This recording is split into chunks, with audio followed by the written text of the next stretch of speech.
Today's episode is brought to you by Positively Productive Systems, whose mission is to be the antidote to your stress and to provide compassionate productivity resources and coaching that help you heal and achieve. Be sure to check out both free and paid resources at positivelyproductive.com/resources. Self-care, amazing. Please keep doing it. Please keep helping others do it. This is a really good thing, but it has a limit. It's like saying I'm really good at bailing water out of a boat, but somewhere we need to find out where the leak is, where you're taking on too much water. So we need to go back to the stressors and figure out where the overload is and talk about potential, removal, maybe that'd be great, but at the very least, reduction. You're listening to the Positively Living Podcast. I'm your host, Lisa Zaratny, founder of Positively Productive Systems and a productivity coach certified in positive psychology and stress management. Join me as we explore ways to live a more proactive, positive life with episodes on productivity, self-awareness, mindset, entrepreneur life, habits and systems, simplicity, fun, and more. I understand overwhelm personally as a multi-passionate entrepreneur, wife and mom to kids and cats, and as a caregiver.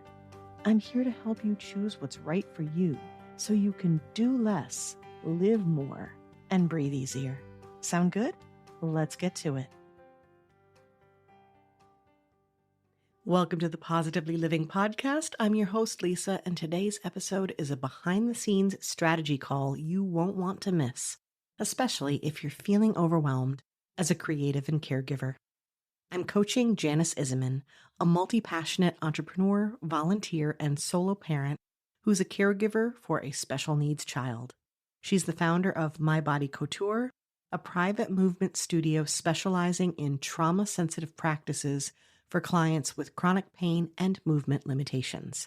With credentials in compassionate inquiry, TCTSY, and polyvagal theory, she blends physical and mental health approaches to create personalized movement solutions. Janis is a highly intuitive and insightful creative and caregiver who generally has self-care on lock. It's what she teaches. So most days she knows what to do to reduce the stress, but there's something else going on. She's struggling to fit everything into her schedule and recently had a bout with a higher level of stress than she expected based on what she thought she should be feeling. When we first talked about bringing her on the podcast, we immediately identified that and realized what she's dealing with are invisible stressors. This is not a new concept, but it's one I think we need to be talking about more. So many of us have those. They're the things that aren't obvious to us, but they build up over time and take us down. In our coaching session today, we dig in deep to the reasons behind Janis's stress, not the obvious ones, but the underlying ones. And we find places for her to release the shoulds, the expectations, and to give herself permission to do less. We also address very specific time management techniques, boundaries, and clutter in her life, and find ways to make more space because that's what she needs most. These challenges are common when you're living a multi-passionate life and dealing with the mental load of motherhood. And I'm so grateful to Janis for sharing her situation freely because I know so many of us feel what she feels. If you find this episode helpful, I would so appreciate it if you'd share it on your social media. Let others know about it and help me get the word out. Tag me at @positively_Lisa if you're on Instagram or at Positively Productive on Facebook or LinkedIn. And if you'd like to delve into these topics more, you'll want to check out my episodes with Roxanne Ferber and Rena Friedman Watts.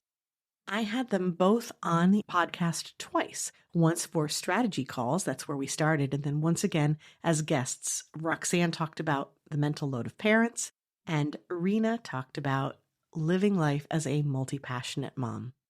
You can find all their episodes in the show notes, and if you like this style of strategy call episode, be sure to go to the podcast page, positivelyproductive.com/podcast, and check out the strategy call playlist that has a number of them that I've done with other coaching clients. So are you ready now for a glimpse of what coaching is like with me and for some simple solutions to the overwhelm of life as a caregiver and entrepreneur? Then let's join Janis. Welcome, Janis, to the Positively Living podcast, to a special coaching episode. I'd love it if you'd share a bit about who you are, what you're doing, and what's challenging you right now. I'm Janis, and I am a business owner. I'm a mother. And within the context of the latter, I have a child who has some extra special medical needs. And I am a lone parent. So I have been parenting the child from day zero by myself. So within that, there has always been, I would say, probably a little extra stress. And then that has heightened with the years in a lot of ways. That all said, you and I have spoken before, and when we did talk, I did share that I had recently had an anxiety episode. It came out of nowhere. I was doing totally normal things, and then my body just kind of went into a little bit of a freak out.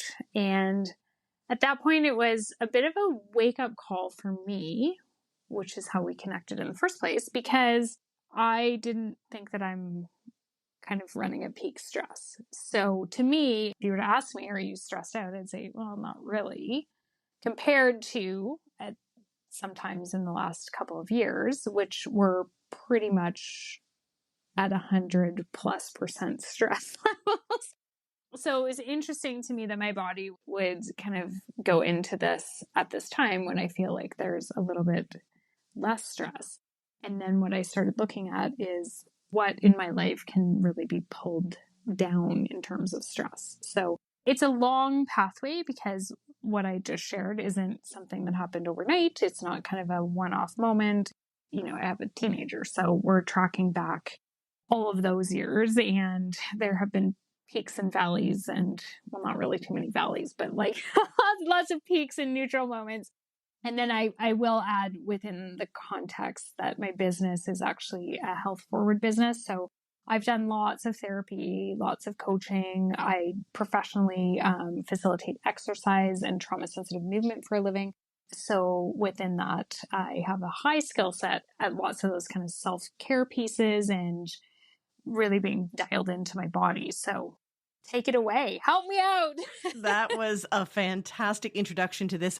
That's what was so interesting, was like, this is what we need to dig into, because I tell you, you are not alone in this. And if we think about motherhood and the mental load of motherhood, just at a base level, let alone when you decide to add bonus points for doing it on your own and with special needs and everything. So for starters, let's just begin by saying you are doing such an incredible job, Mama, okay? And you're holding it together, but what it must take to do that. And you're right. It's like that slow progression where it keeps going, and suddenly your body says, wait, we have issues. You know, the warning signs are going off. And it's extra interesting to me because you are so highly skilled when it comes to being intuitive and self-care and really taking care of yourself. You're on point with this, to the point that you can help others do it. Totally. And I shared this with you before, but I did, it was helpful on a level, but I took a caregiver course. I think that was last year. It's a wonderful organization. I'm lucky that I was able to access the resources. And as you've just identified, I mean, as a business owner, that has its own load for sure, but I do have time in the daytime to do self-care pieces, and I know what they are. And so within that caregiver course, there's sort of your one-page form that I've seen many times in many places, in many spaces, in many ways, that kind of lists breathe, meditate, do aromatherapy, whatever it is.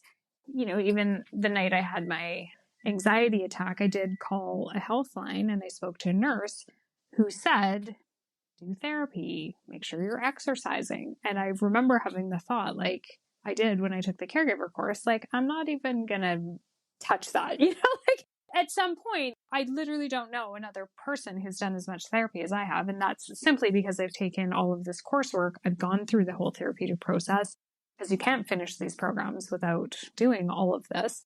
And I was genuinely in the process. It wasn't an intellectual exercise. I literally physically move my body and do exercise every day. I have yoga certifications to whatever extent I need to meditate and be present in my body. Check that box. I have aromatherapy oil sitting beside me, so if the solution was literally exercise, breathe, get in tune with your body, do some therapy, I would not be in this position. There's a reason it is prevalent. It's not wrong advice, but it is surface level advice, especially for those who have gotten to that point. So if you're listening and that list is not something you've tried sufficiently yet, by all means, start with that. But if you're like, Yes. Janis, I've gotten to this point, oh my gosh, what now? It feels dismissive. So my thinking was that what we need to do is really dig into the stressors, digging in down below the surface to figure out what they are. So self-care, amazing. Please keep doing it. Please keep helping others do it. This is a really good thing, but it has a limit. It's like saying I'm really good at bailing water out of a boat, but somewhere we need to find out where the leak is, where you're taking on too much water. So we need to go back to the stressors and figure out where the overload is and talk about potential, removal, maybe that'd be great, but at the very least, reduction. I totally agree. And I think that for me, a lot of those things are kind of those invisible stressors, because if they were obvious, I would have identified them. They'd be out of the way. So I have a few ideas of places that had happened, but I would love to welcome you if there's some specifics or some things that you've thought of because you are so intuitive and reflective. This is even your scores. We had you do the Big Ocean personality test to identify that you're highly creative and insightful and curious. You're a questioner. So everything is about, does this make sense to me? Is it logical? Do I have the information? You have that in spades. So now we're going to go even further below. Have you thought about anything specific in terms of invisible or the things that didn't come to mind? And now that we're in the space where we're like, let's start digging, has anything come up for you yet? Couple. These are actually in no particular order, but first is a sense of community. So what I have in my life is a lot of people. I'm an extrovert and I have a lot of people that I know, but really when the rope drops, what a community will do, and I'm speaking from the perspective of somebody who grew up in a very small town, like 600 people, everyone knows each other, half the town's related. But when the chips are down and the rope drops, the community will be underneath you. I think that's a piece of that invisible stressor, is that when the rope drops, I'm going to fall. That's just a fact, because kind of those one-off connections, some of whom there has been a lot of sort of one-way support and it isn't coming towards me. When I start to look at some of those relationships, I'm like, ooh, there's a lot of text being exchanged in a day. I don't have the bandwidth for that. Or there's a lot of those high drama folks who need a lot of therapeutic conversation that they're just not getting elsewhere, things like that. So I think that's kind of one issue with two prongs. I think a second issue is, I don't love talking about this, but like my house has too many things in it. So I am a maximalist, and that comes with being creative and interested, and I have lots of hobbies, and I love all the things, but within that, I think there's some visual clutter that really became amplified. Now we're going back a couple years, but we had our stay-at-home orders during the pandemic times, and my home became school, office, home, and it became more than I could process. And then we still kind of are digging out of that spider web. I'm not a person who's like, I feel so great when I purge things. I find it like stressful. And, I'm parenting and business owning, and then I have quite a community service piece.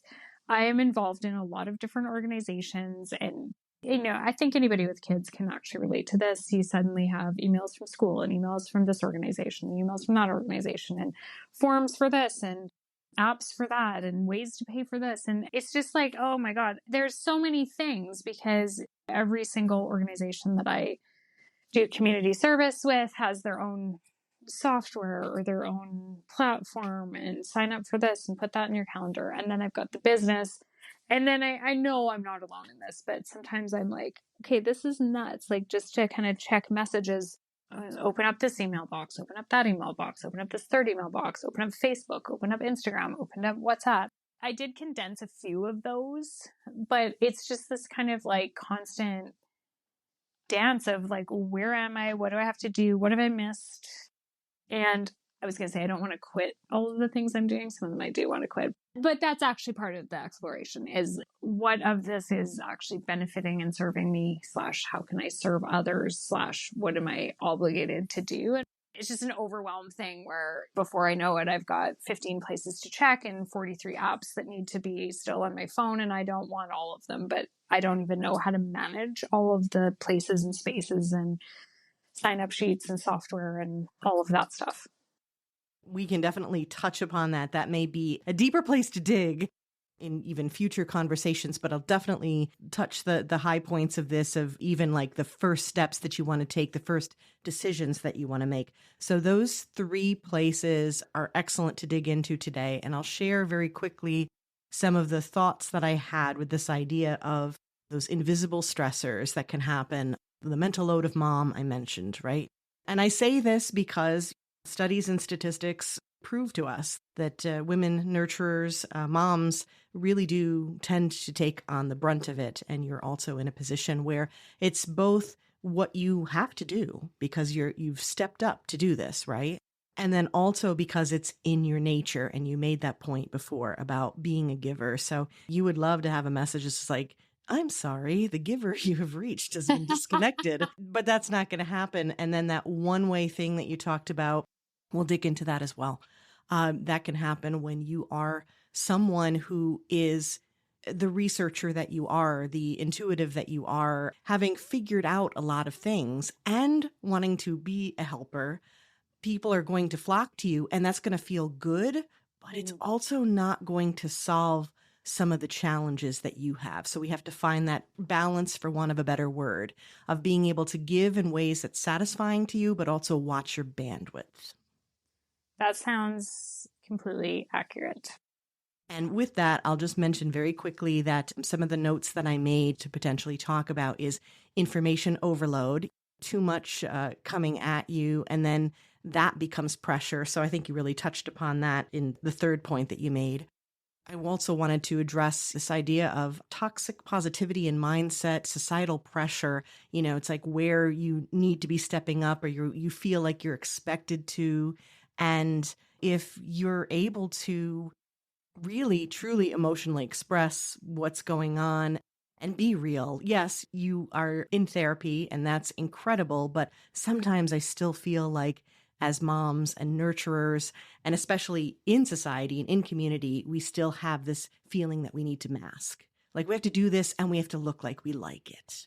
Oh, 100%. I mean, I will say this. I feel like I'll use my house as an example. I feel like I should have a show home. And that's not because I actually care. It's because I feel like I should. In some ways, my home represents a little rebellion because I'm like, we don't have to. But in other ways, it's a sense of like huge shame. And so within that, that's a push and a pull, and that becomes stressful too. You neither want to do it because part of you wants to rebel against that because you're like, oh my God, I'm exhausted already. I don't want to have to be at that level. But also the way that it is not making you happy either. So we're going to find that happy medium for you. The other notes that I had was sensory stimuli, and we nailed that with the whole clutter idea. So we'll dig into that. And then the other 2 things that I wrote down in my notes just to kind of explore or to consider is emotional labor and emotional wholeness. The labor part of it, you know, having to hold it all in as a caregiver and as a single parent and being able to, it's not just to find you rest and the self-care, but to make sure that what you are doing or where you are finding support is giving you true emotional rest.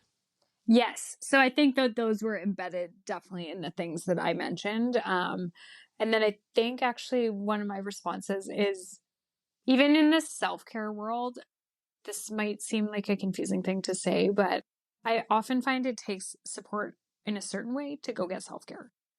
The spa isn't coming to me. The massage therapist isn't coming to me. And some of those things that I actually do, like I get up in the morning and I do yoga every morning. That doesn't take external resourcing, although I am a yoga instructor. So, I mean, yes, it did, but that ship has sailed. But I find that there's other things that I have, last year I actually would make preemptive spa appointments. And that was simply because I could get out of the house and have 4 to 5 hours where I didn't need to talk, or I could if I wanted to. I wasn't looking at my phone because I'm laying on a, massage table or whatever. And it was sort of the time when I shut that off. And this year I haven't done it because I've made a few appointments and then something else comes up. It pushes it out of the way. And I get that I'm responsible for that. But at the same time, I actually find a lot of that stuff much harder to execute than I thought that I would, because it does require sort of like, where is my child? And what's happening with my work? And how do I actually carve that out? That sounds like it shouldn't be that hard, but yet here I am. All of the points that you made are sort of embedded absolutely in the really specific practical things that I've shared, and the concepts that you've listed are absolutely true. Okay, so let's start innovating some ways in which you can apply certain actions that can at least get you headed in the right direction. And with that in mind, we also want to consider that it's not always big answers, but sometimes the smaller ones. And you know this with self-care, that it's like, well, if you can get those 10 minutes of walking, that's how I started. So we're going to find the smallest ways, the smallest steps. And I think by starting with your first of the 3 points that you made, the areas that you've identified, the idea of community and this sort of the one-way street and needing more support. The first question I would have in there is, of all the ways that you could have someone support you, what's the way that you could have someone, and I'm just talking one person in a community, because a community can be one person for you as long as the two of you are partnered up. What would that look like? And what would it give you? What kind of support are we talking about? That would be like, if you had that, you'd be like, wow, the weight is lifted off my shoulders. Or it could be examples. It doesn't have to be one thing. One of the things that certainly came to mind is just the level of coordinating I have to do in a day. It can be overwhelming, and it's fine for a bit, and then something will happen. So I had a family funeral that I attended recently. So I had to go out of town. Obviously, a funeral's a heavier thing. Came home, there's some stuff to process. And then all of a sudden this week, I am underwater because every single day there's a lot to coordinate. So for me, that ship is really tenuous. So I don't have people in my social network who are like, hey, what are you doing on Saturday? Why don't you come over? Hey, I booked us tickets to something. Here it is. Or I don't have anybody to kind of fill out a form or coordinate something or lay things down on the calendar. And that would feel miraculous, because it's times like this week. Today alone, I mucked up 3 different things because my bandwidth based on last week was 0. And then kind of those checks and balances that I would normally do, like review the calendar. Actually, I did review the calendar. This morning I double booked myself and my eyeballs saw it and my brain said, oh, that'll work out. And it didn't because they were booked at the literal same time. My brain literally can't process the thing at a certain point. I don't even know who does that, but it'd be great if like there was a thing that could just lift that off. What it's sounding like to me, a couple different things. One would be, do you know anyone else who kind of has similar challenges to you where you could be accountability buddies in that regard, where at least you have to do the thing, but you both do it at the same time? Or obviously working with a coach is one thing. There could also be sometimes like groups where people get together and they just say, okay, I'm going to go do the thing right now. So I guess accountability kind of jumps out at me. So I wasn't sure if it was help me stay focused because it's hard for me to do the thing. Is it like a task aversion, or is it someone actually assisting you with the task because there's so much to do, or maybe both? I don't really think it's task aversion. Actually, just to add to this, on Mondays, I actually am in a group of people of a similar profession, and we hop on Zoom and we work on projects independently. That has been really helpful, but I found this week, this is super specific. This definitely doesn't happen every week, but I had to leave last week to go to a funeral out of the city. then I had to push clients onto the weekend. I taught a workshop. There was like all this stuff, and I'm kind of dealing with all the emotions and the whatever. And so on Monday, instead of doing the work, I was like, oh. So I think it's not task aversion. I think it's literally I'm just out of You're out of juice. bandwidth. First of all, I'm sorry for your loss. And secondly, there's this element, again, coming back to the mental load and everything that you're tracking and keeping on, is that there's a definitive lack of buffer or like space. Yeah. And especially recovery space, because under, shall we say, normal circumstances or even ideal, somewhere between normal and ideal, hopefully. Yeah. And something that I love to work on with clients is this idea that, so when you're scheduling out, now, obviously, if something happens and it's last minute, it's unexpected, you can't always plan for this, but being able to, shift clients or, open up a space for recovery time. And that's what you're lacking, is any of that space. And not only that, but you've come back to a space where you're like, I not only don't have recovery time, but I also have more now to do because I had to push Correct. so much. And then we got to, today, and my brain obviously has been like, okay, we've been trying to tell you for like a week that this isn't working out. So now your eyeballs are going to see the information and your brain is going to be like, yeah, we're cool. And it's not. So I think what we need to address in this, it's going to start flowing into the other two areas that you mentioned. What we have to get real here is when you have a situation where you have to push stuff to the side, you need to leave, you have a forced break, if you will. Anytime you do something like that, anytime you need to change things up, the less that you're doing, the easier it's going to be to manage that. So I have to ask, what is your schedule currently looking like? And is there opportunity here for you to have more space in the schedule? Theoretically, yes. And again, I'm going to add this in, but this happens more often than not. So we had the funeral, came back, my son fell, and we had to go to the hospital to get it x-rayed. So another layer there. And so that's when I really get stuck, because probably the first one would have been all right. It's then the second one.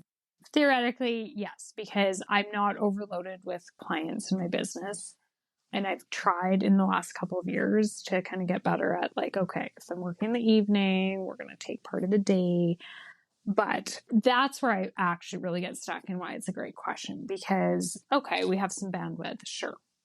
But then there's like, okay, now you're going to have to flush all day Friday. Now you're going to have to flush all day Tuesday and et cetera. Right. And then I'm like, I don't know how to even build that in. So one of the things would be, and this is, I'll admit, a real challenge, especially when you are used to a certain pace, a certain pattern, is to be almost ruthless and aggressive in terms of doing less than you think you can reasonably do, as far as locking it in on your calendar and planning for it. And what I mean by that, and let me see if I can give the suggestion and see if it sounds like something that you could try. Okay. Think about having your base calendar of, here are the places I'm going to potentially see clients that are carved out, that's going to happen, where I'm potentially doing certain specific activities that are repeat, working on the business, in the business, seeing friends, all the things.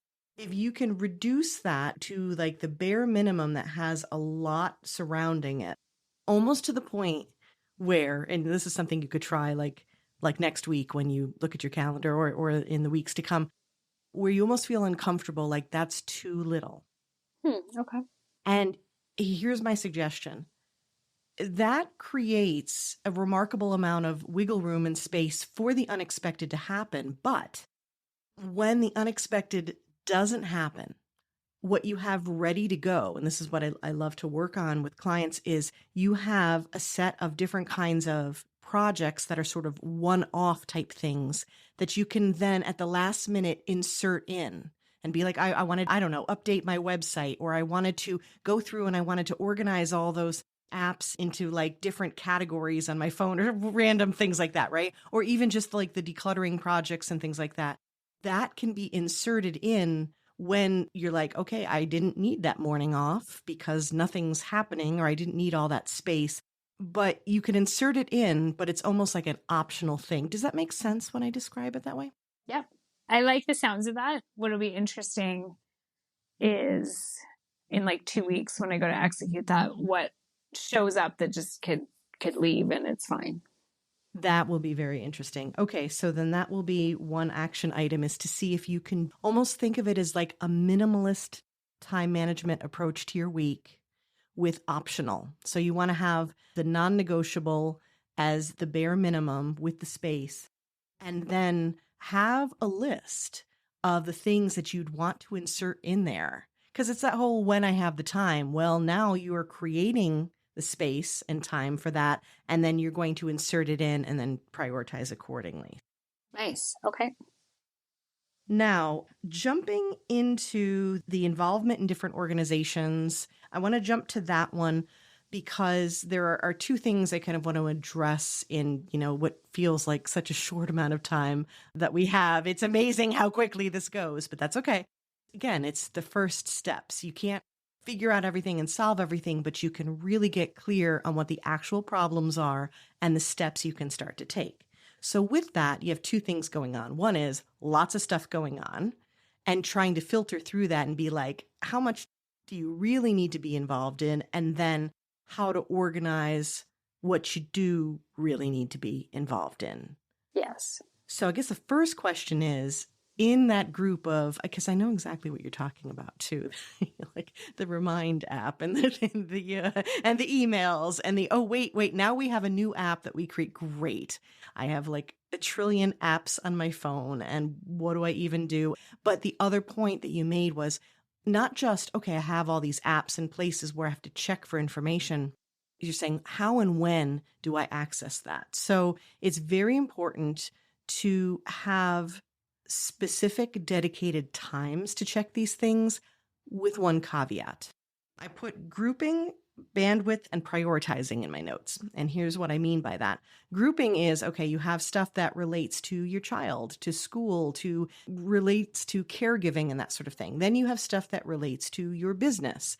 And, you have potentially other categories, maybe to your own personal development and self-care. So first and foremost is understanding those categories and making sure that you have those things kind of together.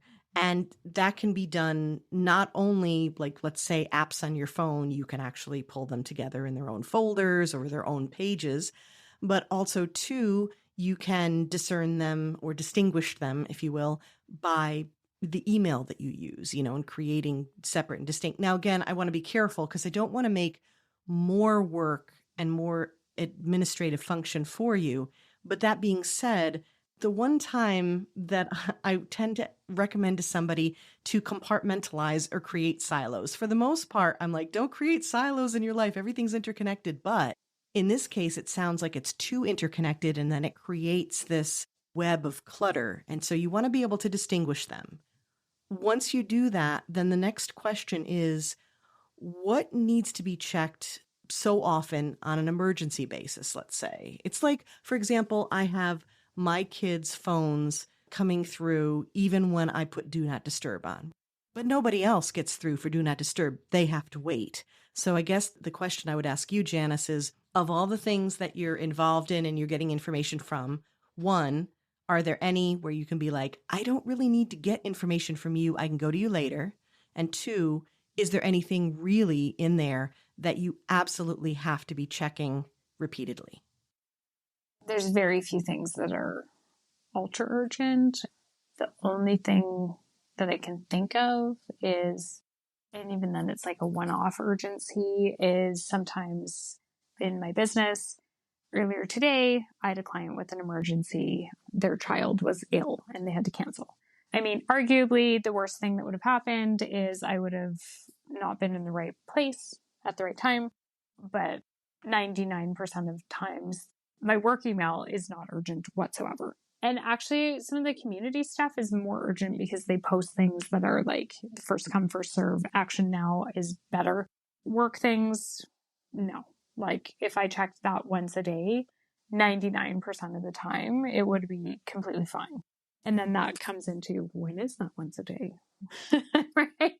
But yes, I would say that although I behave like I am, I don't work in a business with emergencies. There are always emergencies with different things, but really, even if it was my child, the frank truth is somebody's going to try multiple different kind of avenues to get in touch with me, and that wouldn't escape my attention.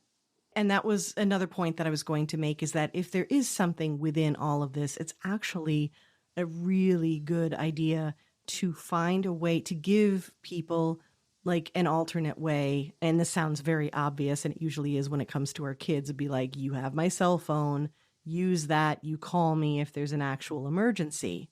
Otherwise, I'm getting like 17 emails about ordering the yearbook, which I've already done. Totally. So that can wait. Those can be filtered. But the same thing goes, we can do this with our clients. So it can be like, not only do we want to organize by groups, but we want to organize notifications and communication where we let clients know, like I'll say, here's how you reach me if you have to cancel last minute. I actually love being a coach that's very flexible and understanding. I need grace and patience in my life, and I love to extend that.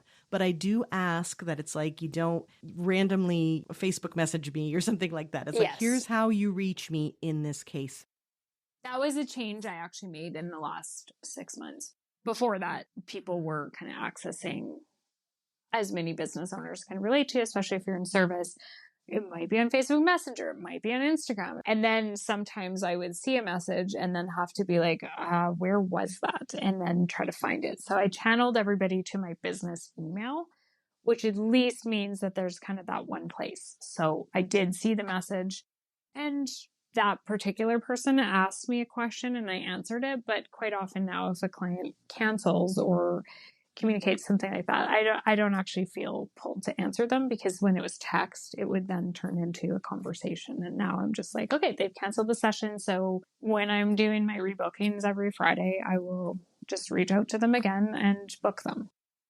Great. So you just made a really important point there about the kind of communication that you have and for what can sometimes pull you into a conversation that you didn't need to have. And so the same thing goes for notifications. So my notes here for some things for you to try in that regard. One, of course, is organizing by group and then using that to check by group, so to speak. In other words, you've got your clients and that's your business email, and you can check that. And that can be like a regular set. I often recommend, especially if you're trying to wean yourself off the constant checking, would be check in the morning, check as you close out your business for the day, check, around lunchtime. If you need more, it could be check in the morning, check just before lunch, check after lunch, check, but something where it's consistent and specific and you're in control. It's not the notifications controlling you, because that immediately reduces the clutter when you're calling the shots. Same thing goes for any of the other groups where you can be like, okay, once a day is enough for me to check what the school wants me to know about homecoming. Now that doesn't even apply to me or whatever, it's like, you figure out the frequency and then you have the group and then you can be like, okay, fine, I can check this app or not. And to that point, while you're controlling how you check the information, you want to also be controlling the notifications. They're all off. Great. Love 100%. That. I love that journey for you. Yes. Yes, me too. Yeah. Me too. So then, having a reminder, like having your checklist, literally a checklist where you're like, okay, and now I'm going to check these couple of places. And a lot of times you'll also find too, once you have them grouped, you'll be like, oh, I'm getting an email and it's on the app and I only need to check my email, or I'll check the app when I need to dig something else out, but I don't have to check. You'll come to understand the frequency in which you need to check based on the information. And I think by starting the grouping and really understanding what information is coming to you, you'll be able to sort and prioritize. Does that make sense? Yep. Great. So and then in terms of groups and things like that, sometimes we can search by hashtags. Sometimes we can search by keywords. But if you're like wanting to hop into a group, first thing in the morning, it's basically have your strategy, get in, get out, like search by keywords. What are you looking for? Have that ready to go on a checklist. that's actually going to feel a lot better than you're just getting pinged constantly. And I know you have the notifications off, but what I will say is when you have a strategy, that will also keep you from feeling the other distraction that happens, which is I have all my notifications off. It's so calming. Wait, what am I missing? Yes. I do actually have a kind of sub question. So I agree with all of that, especially with the notifications. It really relates to that last point that you made. So I find that most of what you're seeing are things that I've kind of started to implement, and I'm work in progressing with some of these things. Like I've got all my emails color coded so that, I can tell right away when I see it visually, like, oh, that's about a course, that's about a volunteering piece, that's about my child, that's about health stuff, whatever. And that has helped actually quite a lot. I can file them by that, etc. What I notice is when the happenings of the last week I've kind of shared, and it's in those zones that I just crap out and I stop using the whole system. And obviously the email still auto color codes, but things like I really did have a better system and better structure around like when I'm checking Facebook and what I'm doing on there. And then as soon as I start to kind of get that fatigue, there goes my screen time number, and ooh, you're up 17% this week, which is not the right direction because I know that it's actually stressing me out, but it becomes that sort of path of least resistance because for me, actually structure is harder in my brain than I'm going to do a thing right now and it's going to be on Facebook and I'm just going to go over here and see what Facebook has to say. Yeah, that makes sense. Sometimes it can also be this sort of comforting thing where it's like, I need to be doing something that feels productive, but I don't have the ability or the energy right now to actually do a productive thing. So I'm going to go wander and search and answer. This feels productive, right? 100%. Because yes, I wanted to read a book and I'm like, I feel too tired to kind of take the book in. And then when I'm saying I wanted to, I make it sound like it was a one-time thing. It's been like for a week, right? And that is kind of where I go. And it's not great, but I notice a lot of those systems kind of fall down. And then even it takes time to implement the kinds of systems you're talking about. No problem on like a good week. But when we're kind of my brain is mushy, the supports are not quite where they need to be, etc., then the structure falls apart. I'm really glad that you brought that up because that's going to happen. And that's such a natural thing where it's like, and I see this all the time where it's like, look at me, I'm so productive. And then all hell breaks loose. And then you're like, and all of that is done.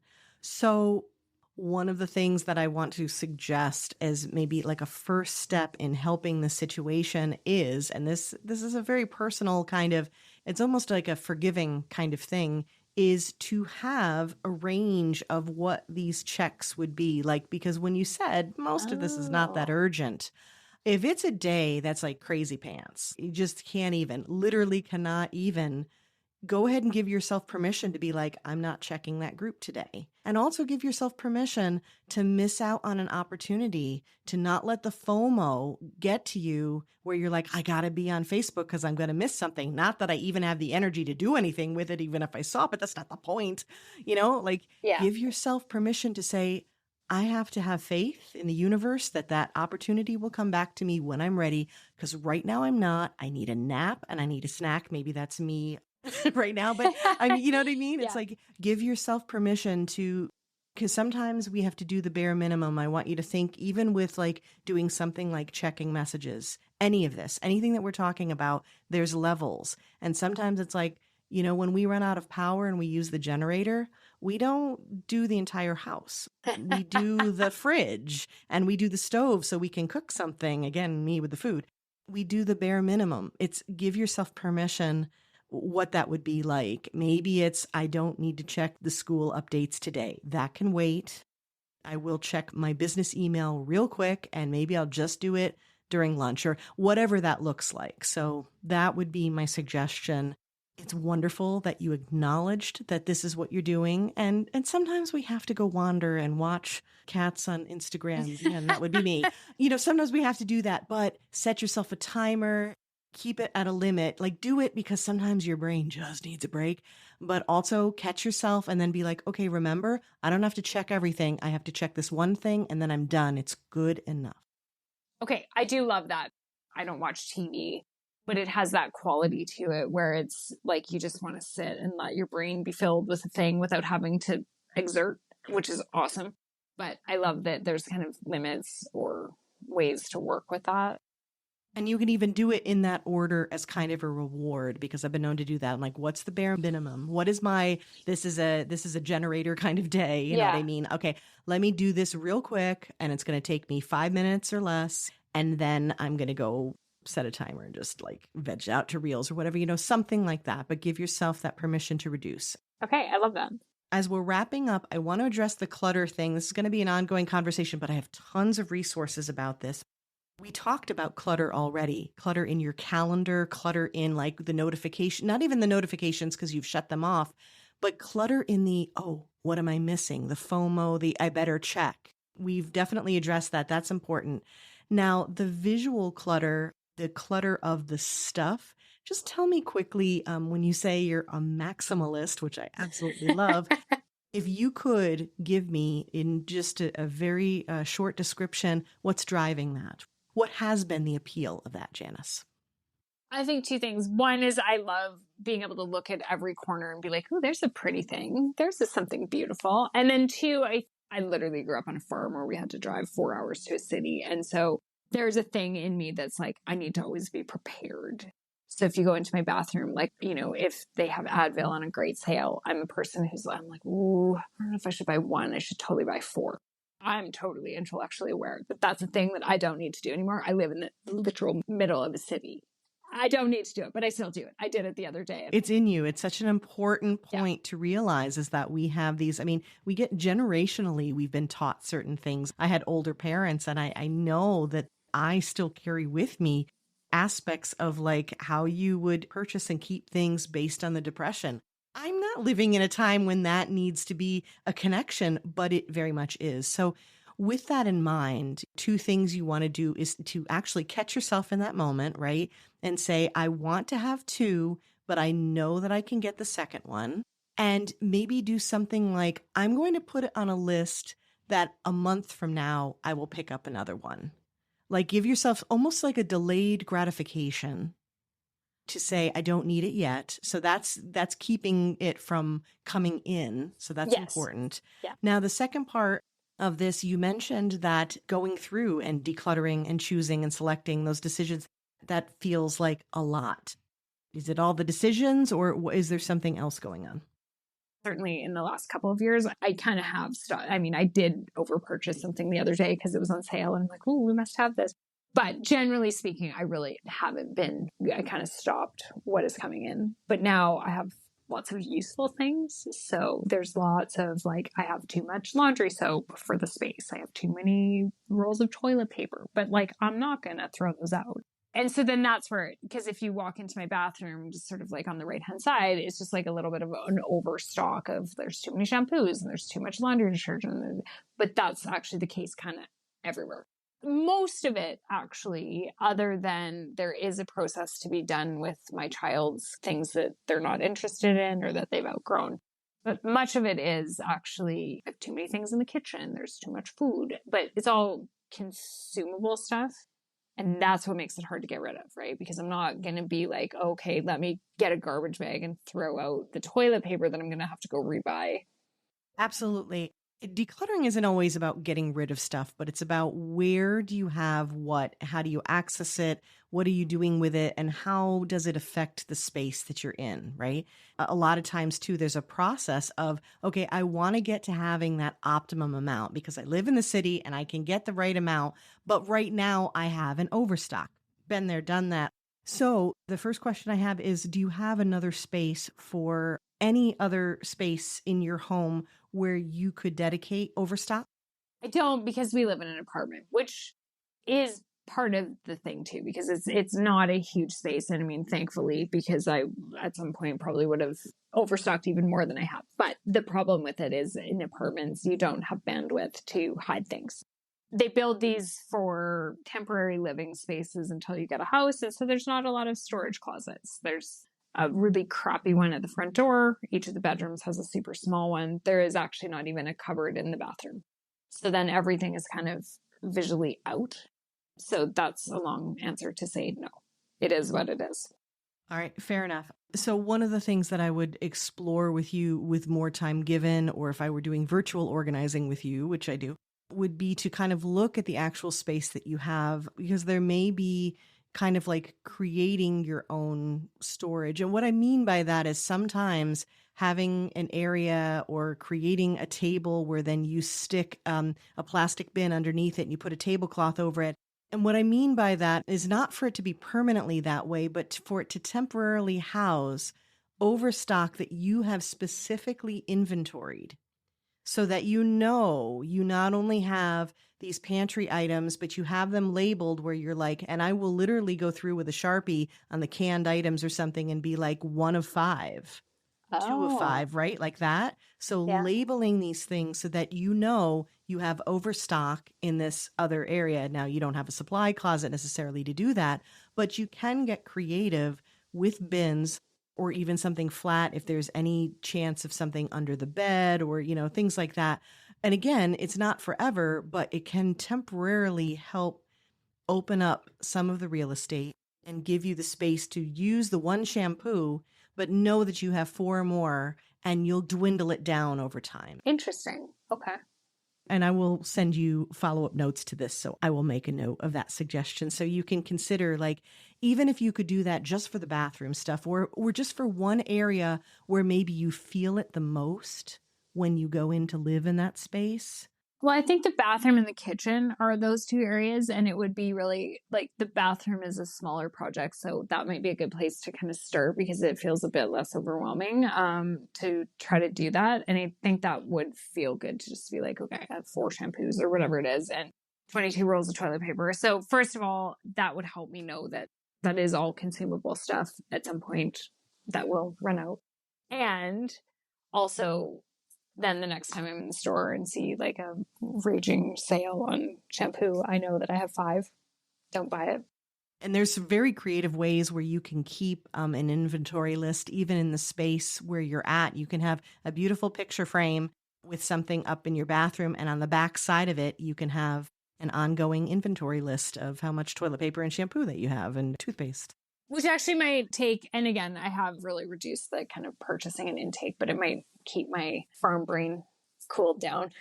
I was going to say, and the other thing it will do is make you feel good about, oh, I do have stock. I am good. Okay, we're getting lower. That's okay. Then I will put it on my list. And then again, it's all about strategically doing that where you're like, okay, I don't need to buy it tomorrow. Sometimes I will have 2 grocery lists going and I'll be like, one is we're going to need it in about a week or 2. So I just have that as a separate little list. And then each time I go to check the grocery list, make the plans and that sort of thing, then you can start pulling it in. It's the idea of capturing information and accessing it when you need it. And that's something that I teach all the time. And in this case, it can apply not only toward helping you carve down the surplus that you have, but you can feel confident about it, like, oh, I do have plenty. And then that will help you in those impulse moments when you're in the store and you're like, it's such a good price. And it's like, okay, but I have 22 at home, so I'm going to say not yet. So that's great. I think that addressed your 3 things. How are you feeling, Janis? I have struggled at times with coaching in the past because the suggestions sometimes are just like not aligned with my life or things I can do or things that feel real. I think everything here felt like, these are things that I can try. You also presented it in a very process oriented way. So it's not like next Tuesday, let's do this. And we're going to spend the whole day putting everything out in the lawn and then we're going to do it all. And that'll be it. You kind of gave me like, here's some entry doors that are available. Try it out. It's a process. It's not going to happen overnight. And I feel like you've kind of given me a whole bunch of tools that I can try according to my bandwidth, which actually feels like a relief as opposed to another set of things to do. That's wonderful. Yes, and that's exactly what I'm hoping for, because admittedly, when you try to do a new process, when you take a step, yes, there's effort involved. But this is effort that's like priming your productivity, priming you for something better to make it easier. Sometimes it's an extra little burst of energy, but when we do it strategically, it leads you to a place where it's going to get easier. Yeah. And the one I love the most actually is the bathroom one where I'm like, that actually makes sense to kind of make that list and the inventory and kind of try to make it attractive. So when I go in there, I'm not just seeing a to-do list of I've got to clean that, but I have nowhere to put it and I don't want to get rid of it. What do I do? And then it's just a stress point. So I actually feel excited to be like, oh, I can make that actually look kind of attractive. Like it's storage, but you can make the storage look pretty. Absolutely, you can. And with that, that was going to be my final question. It was like, what's the one that jumps out the most? So you've also answered the question, which one to do first? Yeah. Well, that's wonderful. Janis, thank you so much. Thank you for sharing so freely and really, I know, inspiring others. I appreciate it. Thank you so much for helping me.